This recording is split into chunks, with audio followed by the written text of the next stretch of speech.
गोकुलनन्दन गोविन्द गोविन्द हरि गोविन्द गोकुलनन्दन गोविन्द नित्य निर्मल गोविन्द नीलमेघ श्याम गोविन्द पुराण पुरुष गोविन्द पुण्डरीकाक्ष गोविन्द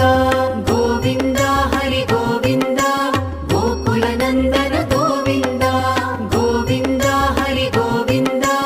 गोकुलनन्दन गोविन्द नन्दनन्दन गोविन्द नवनीत चोर गोविन्द पशुपालक श्री गोविन्द पाप विमोचन गोविन्द